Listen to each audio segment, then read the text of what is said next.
ghost ship again, China hunting ships, covertly calling its ports. Lianyungang Maritime Traffic Control was alerted by a report that cargo ship with AIS off called port in Lianyungang waters, Jiangsu province, China, Yellow Sea, early in the morning April 3. The ship wasn't cleared either for entrance or for leave.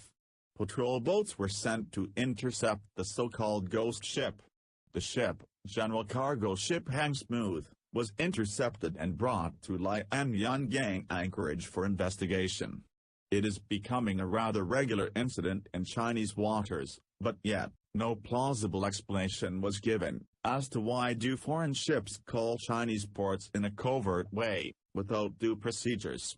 One of the latest incidents took place on February 19 this year in Yangtze estuary, when the authorities intercepted container ship HAI XING SHUN.